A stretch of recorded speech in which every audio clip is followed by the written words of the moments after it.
And shirk is one of the things that we don't like. However, it does not mean just because I dislike it, it means that I have a problem with you celebrating it. Do you get it? And I think it should be fair, because if Muslims have the right to celebrate Eid, why should you in your own country not be allowed to celebrate Christmas?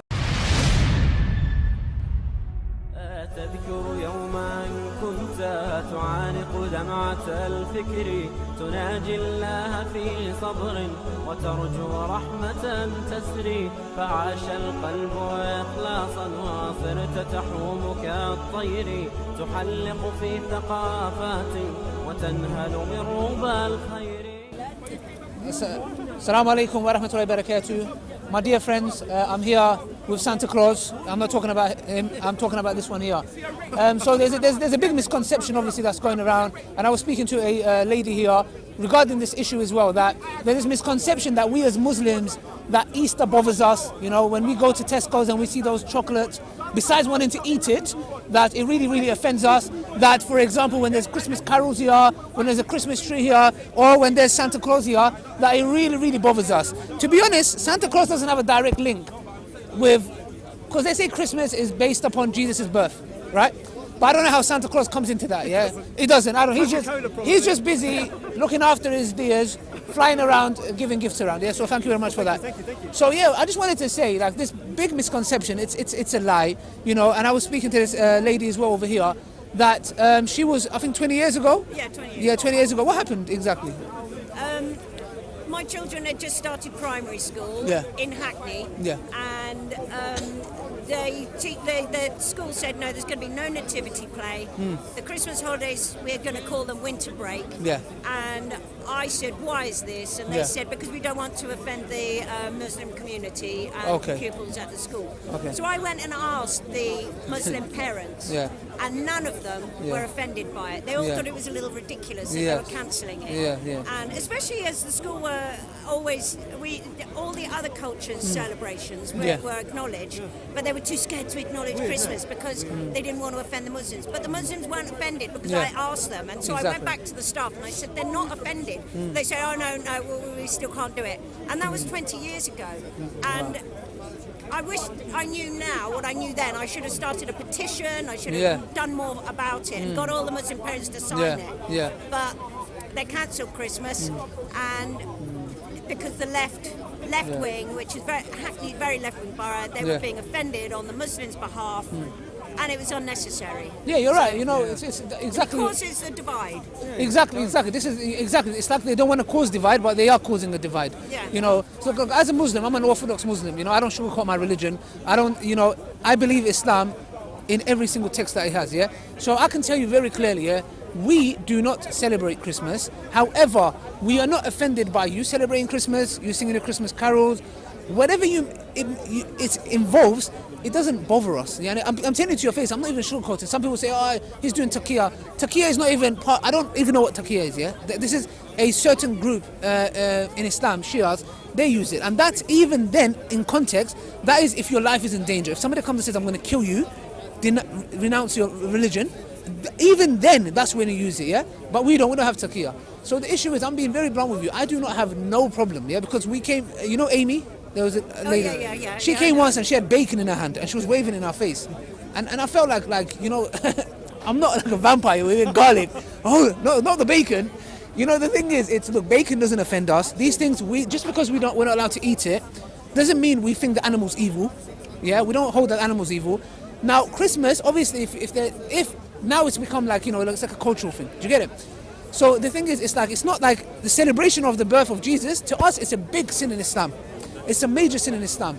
And shirk is one of the things that we don't like. However, it does not mean just because I dislike it, it means that I have a problem with you celebrating it. Do you get it? And I think it should be fair, because if Muslims have the right to celebrate Eid, why should you in your own country not be allowed to celebrate Christmas? Do you get it? So I want to get this. Can I just ask Ali? I mean, there's been a few, like a couple of Christmas massacres. There was one recently, I think. Was it in France? Yes, there was one in France. Why was a Muslim guy? I mean, what was his denomination? Why was he behaving like that? I mean, okay, so now the thing is with these people. He was Muslim, wasn't he? I think. I think so. I heard he had a Muslim name, but I don't know his intentions. I think he was influenced by ISIS. Yeah. Now the thing is with these people, most of them you see, is that they're young. Most of them are young and naive, yeah?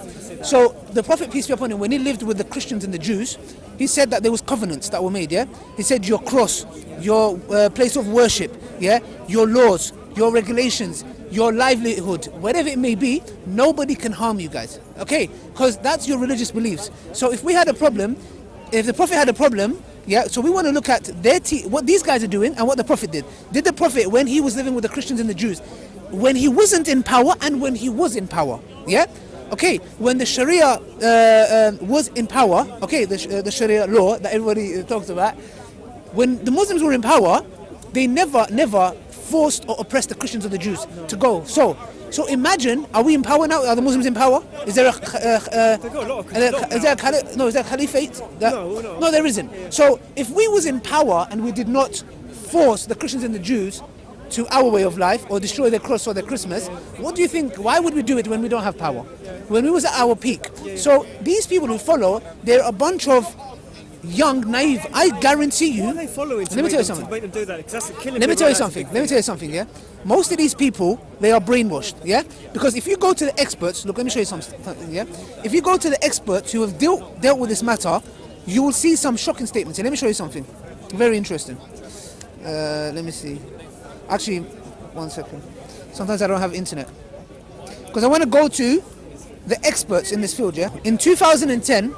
A Pakistani-born US citizen, Faisal Shahzad, yeah, was arrested for attempting a terrorist attack, yeah, in Times Square. Okay. His attempt was to carry out a car bomb, and it didn't go off, thank God. If it went off, it would have killed hundreds of people, yeah.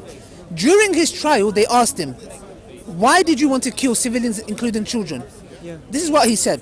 He said, "Well, the drones that hit in Afghanistan and Iraq, they don't see children, they don't see anybody. They kill women, children, everybody. They kill Muslims, yeah." Right. Now, if you go to, for example, he wasn't the only person, yeah? There was a guy called Farouk Abdul Muttalib. He was called the underwear bomber, yeah? Okay. Yeah. There was another guy called Zokhar Tzarnaev, Boston bomber, what happened in New York. All of them, if you go, they blame foreign policy, yeah? Okay. Now, what I want to mention is, for example, that this is a former head of Joint Specialist Operations, Commander Stanley McChrystal. Yeah. He pointed out that careless use of drone strikes result in suicide bombs in Central Park. So what he's saying is, we're trying to get rid of terrorists by using drone strikes, but we're causing more terrorists, yeah?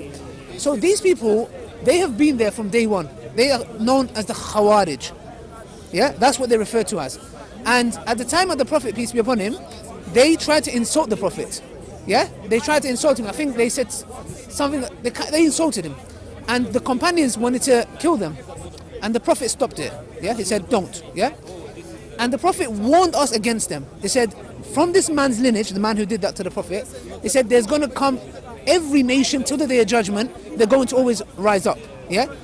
And the Prophet said, if I lived at their time, in every single time, I would destroy them like God Almighty destroyed Ad. That was a nation.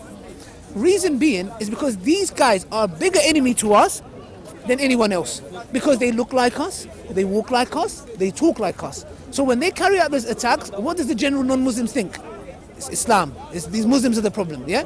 But these guys are a bigger enemy to us. And most of them, 2 guys from Britain went to join ISIS.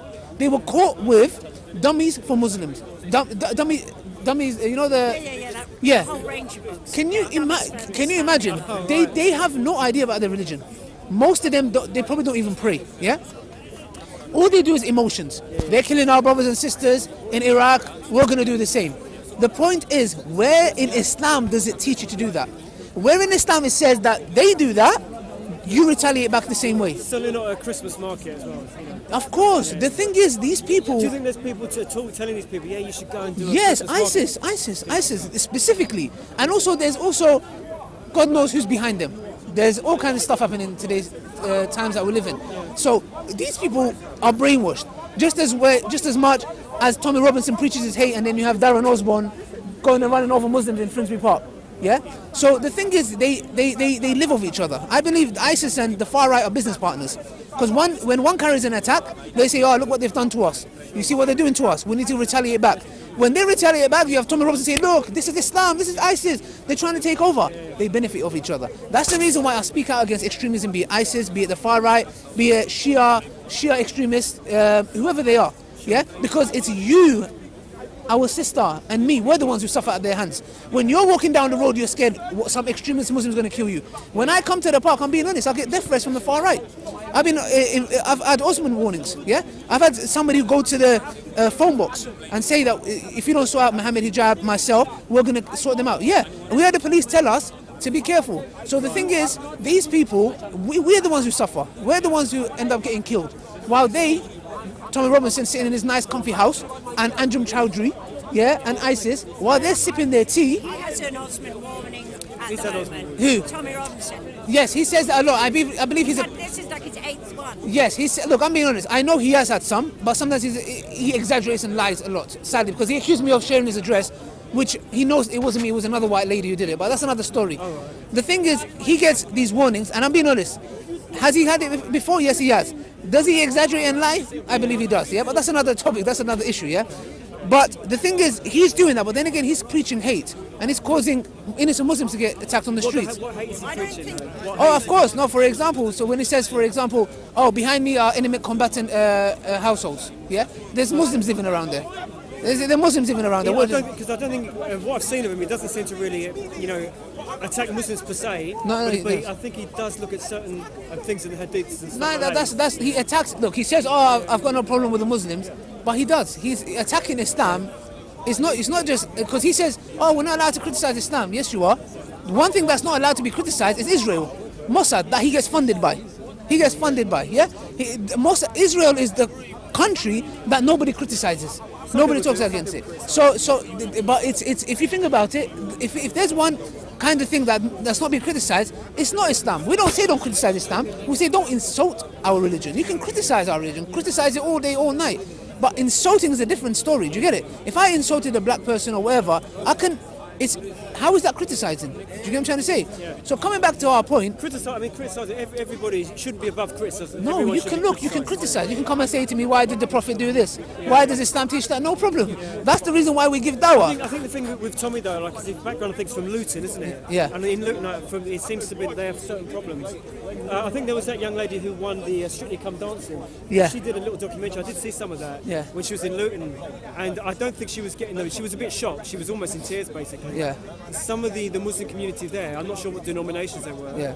But they weren't too friendly to her. I think you can see the documentary on YouTube. Why? I just Stacey Dooley. Why were they not friendly to her? For what reason? Well, there was a parade or like a march, and all the women were in. Is this the one where they called you're going to go to the fire? Like a red dress. Yeah, and they said Anjem Chowdhury. It was Anjem Chowdhury's. It was Anjem Chowdhury's protest. And there was some women, and they were saying, "Oh, because you're dressed up like this," or. So you've got hardly any clothes on. Yes. But who was this? Anjem Chowdhury's followers. Yeah. Anjem Chowdhury, he was in there. I saw the documentary. She goes there with filming, and then there's a woman. Yes. Christmas. Don't touch me. Don't touch me. Don't touch me. Happy Christmas. Don't touch me. Happy Christmas Day. Yeah. Can we build a snowman? Don't touch me. Go ahead. Dawah man style. It's so desperate. Anyways, this Anjem Chowdhury is our problem. This is our problem. Why does BBC have him on speed dial? I saw in the video though, there was quite a big summer protest, and people were saying, making kind of disparaging comments about British troops and stuff, weren't they? Yeah. They were there as well. I don't remember if I saw Anjem Chowdhury in it. I mean, no. His followers were there. Yeah. You see these guys. They hate us. They have a problem with me. I get death threats by ISIS. Yes, trust me. I get the MI5 come to my house. What do they say to you, that you're not radical enough? No, they say I'm a disbeliever. Okay. Why do they say you're a disbeliever? Because you know why? Because I came here and me and a few other brothers, we exposed ISIS supporters. Right. And there's footages of it. We went up to them and said, look, stop your nonsense, because their friend was the one who carried out the London Bridge attacks, Karen Butt, yeah? We went and exposed them because they're not knowledgeable. You can see it, right? Ali Dawah, confronts Anjem Chowdhury's supporter, yeah? He has no clue. He's ignorant about Islam. That's why I brought my teachers. Yeah? Who's ignorant is him? This guy, what's his name? The guy that Abdul Hakim, his name is, I think, yeah? We confronted him. Reason why? Because we said it's because of you, we get the blame. Because we get attacked. Why? Because you and your bloody extremists, I'm not going to use the extreme because it has the connotation behind it, yeah? With your views, okay, I believe extremists all kind of... some of their views are not particularly merciful, are they? No, but this is what I'm saying. Islam is free from these people. Trust me, Islam is free from these people. That's why we confront them and we expose them. You know why? Because if they go on bloody carry and attack next week, we can tell the British police, look, we won't. We don't even know why these guys are on the roads. Yeah? So they believe that I'm a disbeliever because that I believe that you can report these people to the police. And they believe that no, you can't report another Muslim to the authorities. How have the police been towards you? Okay, no problems. No, police. No, I'm fine with the police. Me, I'm cool. I have no criminal record. You know, unlike Tommy Robinson. But yeah, in a nutshell, Stacey Dooley. Yeah. Coming back to our thing, I have no problem with your Christmas celebrations. Whatever. I just want to take that misconception out there, you know. And yeah, sorry, I know sister needs to go. Yeah, I do. Yeah. I'm actually a bit late. Yeah. Thank you. Sorry to keep blabbing on. Yes. No, that's all right. Yeah. No, Cheers, Ali. Thank you very much. Thank you. Good to talk. Thank you. Have a nice day. Take care. Bye.